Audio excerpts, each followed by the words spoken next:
2월 19일 수요 예배를 시작하도록 하겠습니다. 복이 있는 사람은 악인들의 꾀를 따르지 아니하며 죄인들의 길에 서지 아니하며 오만한 자들의 자리에 앉지 아니하고 오직 여호와의 율법을 즐거워하여 그의 율법을 주야로 묵상하는도다. 그는 시냇가에 심은 나무가 철을 따라 열매를 맺으며 그 잎사귀가 마르지 아니함 같으니 그가 하는 모든 일이 다 형통하리로다. 악인들은 그렇지 아니하며 오직 바람에 나는 겨와 같도다. 그러므로 악인들은 심판을 견디지 못하며 죄인들이 의인들의 모임에 들지 못하리로다. 무릇 의인들의 길은 여호와께서 인정하시나 악인들의 길은 망하리로다. 아멘. 저희들을 창세전에 택정하시고 여기까지 인도해 주신 주님 감사드립니다. 오늘 예배 가운데 임재하여 주시고 이 예배가 신령과 진정으로 드려지는 예배가 되게 하여 주시옵소서. 이 모든 말씀 거룩하신 예수님의 이름으로 기도드립니다. 아멘. 사도신경 하시겠습니다. 전능하사 천지를 만드신 하나님 아버지를 내가 믿사오며 그 외아들 우리 주 예수 그리스도를 믿사오니 이는 성령으로 잉태하사 동정녀 마리아에게 나시고 본디오 빌라도에게 고난을 받으사 십자가에 못 박혀 죽으시고 장사한 지 사흘 만에 죽은 자 가운데서 다시 살아나시며 하늘에 오르사 전능하신 하나님 우편에 앉아 계시다가 저리로서 산 자와 죽은 자를 심판하러 오시리라. 성령을 믿사오며 거룩한 공예와 성도가 서로 교통하는 것과 죄를 사하여 주시는 것과 몸이 다시 사는 것과 영원히 사는 것을 믿사옵나이다. 아멘. 찬송가 401장입니다.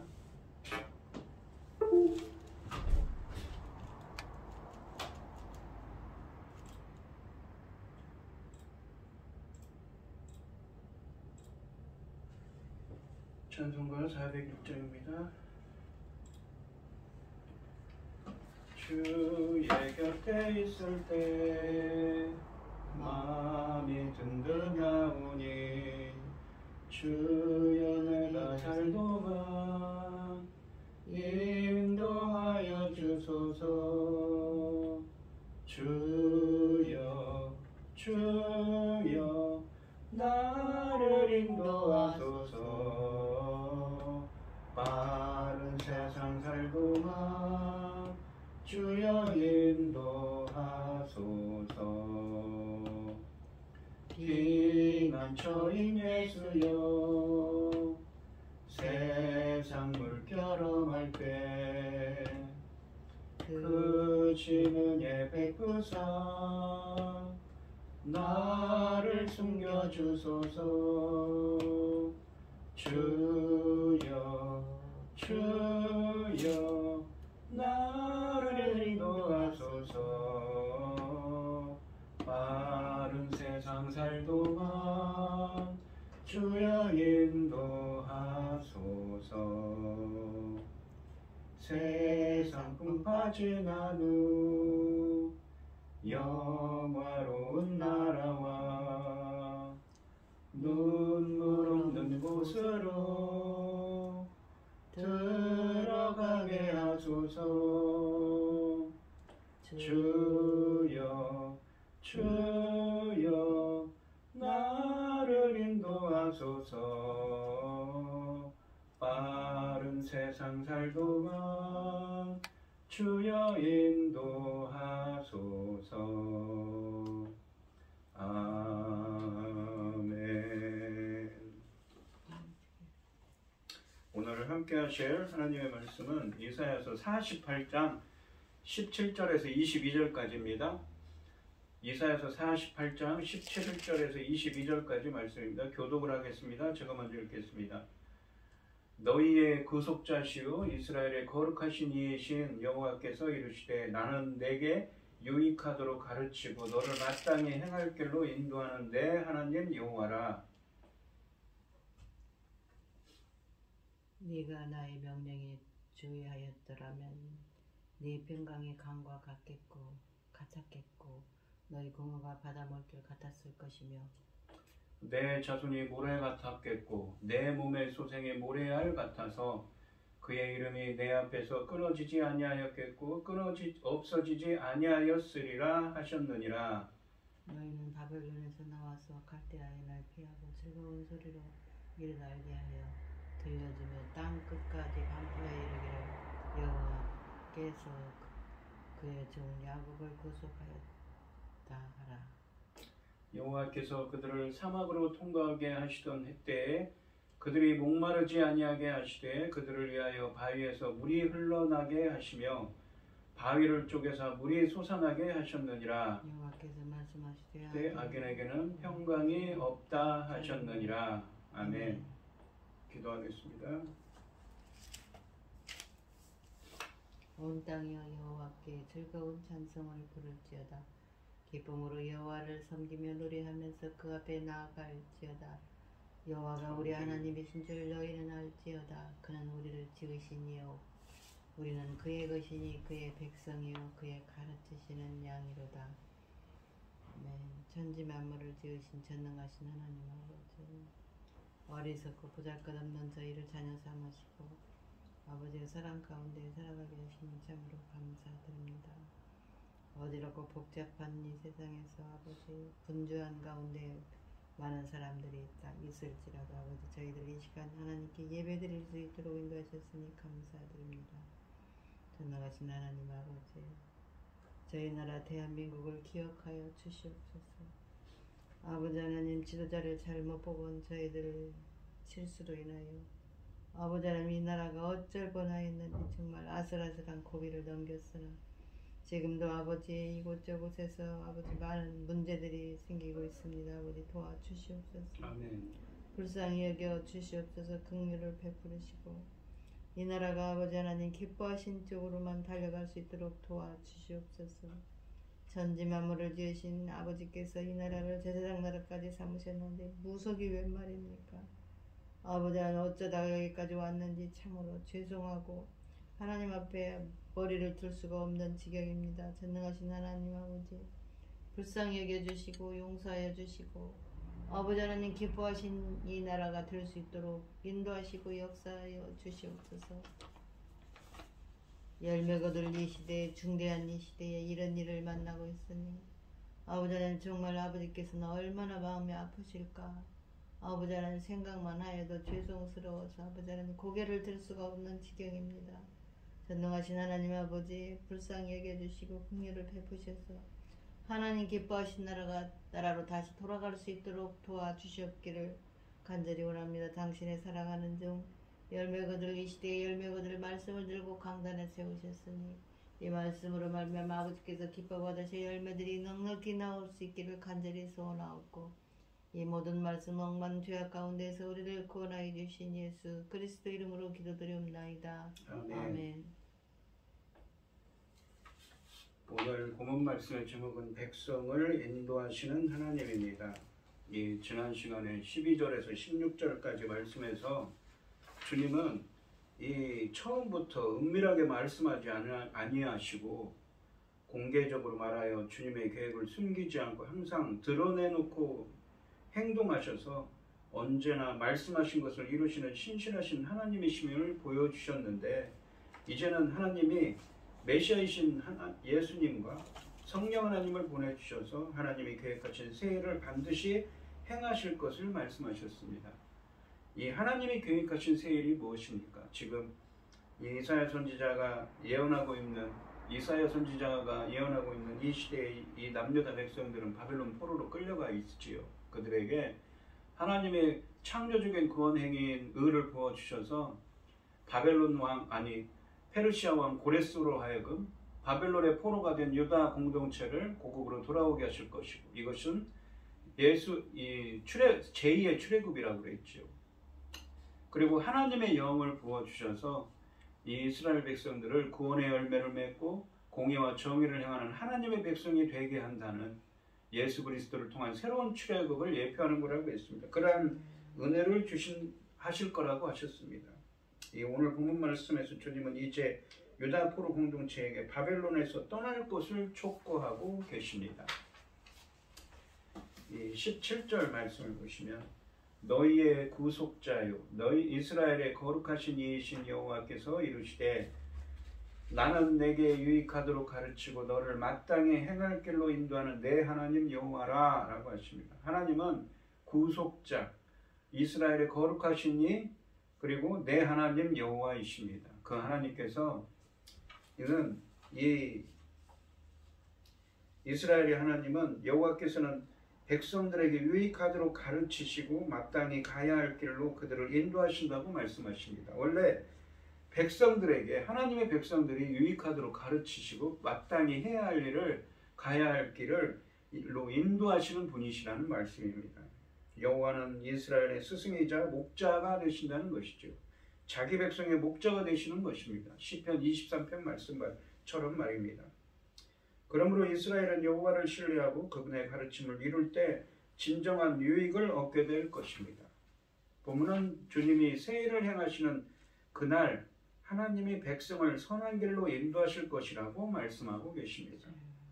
이 구절은 이스라엘이 왜 여호와께 귀를 기울이고 순종해야 하는지를 말씀하고 있습니다. 왜요? 하나님께서 자기 백성들을 유익하도록 그들을 가르치시고 그들의 가야 할 길로 인도하시는 분이기 때문인 거죠. 18절 말씀해 보시면 네가 나의 명령에 주의하였더라면 너는 누구입니까? 이스라엘 남유다 바벨론의 포로로 끌려가 있는 남유다 공동체죠. 나의 명령에 주의하였더라면 이 말은 히브리어 원문으로 무슨 의미냐면 귀를 기울였더라면 하나님의 말씀에 귀를 기울였더라면 너의 평강이 강과 같았겠고 내 공의가 바다 물결 같았을 것이며 라고 하십니다. 상반절에서 네가 나의 명령에 주의하였더라면 이라고 말씀하시는데 이 주의하였더라면은 히브리어 원문으로 귀를 기울였더라면의 의미입니다. 하반절에 보시면 내 평강이 강과 같았겠고 내 공의가 바다 물결 같았을 것이며 라고 말씀하십니다. 이 평강으로 번역된 이 히브리어 샬롬은 죄로 인해 하나님과 원수되었던 이 상태가 청산되고 하나님과 인간관계가 완전히 관계가 회복된 영적 평화를 가리키는 표현입니다. 또한 이 공의라고 되어 있는데 정의라는 것이 인간과 인간 사이의 바른 관계를 규정하는 하나님의 심판을 의미했다면 이 공의라는 것은 하나님과 인간 사이의 바른 관계성에 대한 것입니다. 하나님과 인간 사이의 관계를 규정하는 하나님의 공정하신 심판을 의미하는 것입니다. 하나님이 누군가에게 의롭다고 하는 것은 그 사람을 인정했다. 의의 기준인 하나님이 보시기에 그 사람을 기뻐하신다. 그 사람을 인정했다. 그 사람이 그 의의 기준에 부합한다는 의미입니다. 만일 너희가 내 명령에 귀를 기울이기만 했어도 너희 평강이 강물 같고 너희 공의가 바다 물결 같았을 것이라는 말씀입니다. 주님의 말씀에 순종만 했어도 큰 축복을 받았을 것이라는 의미입니다. 유다가 하나님의 명령에 귀를 기울였더라면 공의와 정의를 행하는 하나님의 백성이 되었을 것이라는 아쉬움을 담고 있습니다. 공의와 정의를 행하면 평강의 축복이 임하는 이유는 이 이사야서 32장 15절로 17절 말씀에 의하면 의의 열매가 바로 평강이기 때문입니다. 이 19절 말씀을 보시면 내 자손이 모라 같았겠고 이게 계속 이어집니다.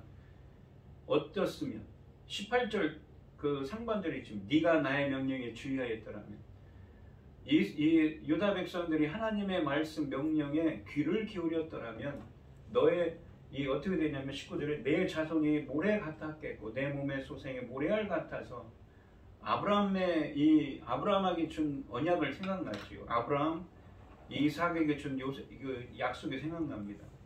그렇게 될 거라는 것이죠. 하나님의 명령에 귀 기울였다면 그의 이름이 내 앞에서 끊어지지 아니하였겠고 그의 이름은 그 이스라엘 유다 백성들의 이름이죠. 하나님의 백성의 이름이 없어지지 아니하였으리라 하셨느니라. 그런데 지금은 바벨론의 포로로 끌려와 있습니다. 이 18절과 19절 말씀은 유다가 17절 말씀처럼 과거에 유익하도록 가르치시고 마땅히 가야 할 길로 인도하시는 하나님의 말씀에 귀를 기울였더라면 평강이 강같이 공의가 바다 물결같이 되었을 것이며 내 자손이 모래 같았겠고 내 몸의 소생이 모래알 같아서 그의 이름이 내 앞에서 끊어지지 아니하였겠고 없어지지 아니하였을 것이라는 아쉬움을 표현하고 있습니다. 이 본문은 하나님께서 유다 포로 공동체를 향해 말씀하시는 아쉬움이 포함된 말씀인데, 만약 그들이 하나님의 명령에 온전히 순종하였더라면 그들은 자손이 모래 같았을 것이라는 하나님의 약속이 이루어졌을 것이라는 말씀입니다. 그러나 실제로 바벨론 포로 이후에 귀환한 사람들의 숫자는 얼마 되지 않았습니다. 1차 때에는 5만을 넘지 못했고 4만여 명이었습니다. 2차 포로 귀환 때는 이 에스라가 함께 왔죠. 2,000명을 넘지 못하였습니다. 결국 소수의 민족으로 전락했던 것이지요. 비록 하나님이 주의 백성에게 구원을 베푸시지만 이스라엘의 반역에 대한 하나님의 아쉬움과 미련이 남아있음을 표현하고 있습니다. 이스라엘이 삶의 평안을 누릴 수 있는 것은 오직 말씀으로 가르치시고 인도해 주시는 하나님을 따르는 것입니다. 그러나 그들은 이 점에서 실패했습니다. 본문을 묵상하면 우리는 깊이 생각해야 합니다. 우리가 과거를 돌아보며 후회하는 것도 문제이지만 우리의 과거를 돌아보시는 하나님까지 아쉬워하도록 만들어서는 안 되는 것이지요. 그렇게 하나님은 지금 미련을 갖고 아쉬워하고 있습니다. 하나님이 선택한 백성들이 그 죄 때문에 바벨론에 끌려갔는데 말입니다. 20절부터 22절까지 말씀은 이 이사야서 40장부터 48장까지 말씀의 결론입니다. 하나님의 세일을 성취하시기 위해 야곱에게 바벨론을 떠날 것을 촉구하고 계십니다. 전에도 말씀드렸지만 이사야서는 1장부터 39장까지 말씀은 주전 약 740년부터 700년경까지 이사야 선지자가 살던 시대에 남유다에 있었던 일을 배경으로 합니다. 반면에 이 40장부터 66장까지 말씀은 유다 백성들이 이 주전 586년에 이 무엇인가 바벨론의 침략을 받아서 멸망한 직후의 일을 이 배경으로 하는 것이죠. 직후를 전제로 하고 이야기를 하는 것입니다. 20절 말씀을 보시면 너희는 바벨론에서 나와서 갈대아인을 피하고, 갈대아인이라고 했는데 바벨론, 아수르가 원래는 갈대아라는 나라였다고 합니다. 그래서 갈대아인 하면 바벨론인 이 아수르 사람하고 같은 표현입니다. 너희는 바벨론에서 나와서 갈대아인을 피하고 즐거운 소리로 이를 알게 하여 들려주며 땅끝까지 반포하여 이르기를 여호와께서 그의 종 야곱을 구속하셨다 하라. 야곱은 누굽니까? 바로 여기 본문에 있는 이 바벨론의 포로된 유다 포로 공동체죠. 상반절에 보시면 너희는 바벨론에서 나와서 갈대아인을 피하고 라고 말씀하시는데, 이 피하고로 번역된 히브리어는 빠져나가다의 의미입니다. 유다 포로 공동체에게 바벨론에서 빠져나오라는 말씀입니다.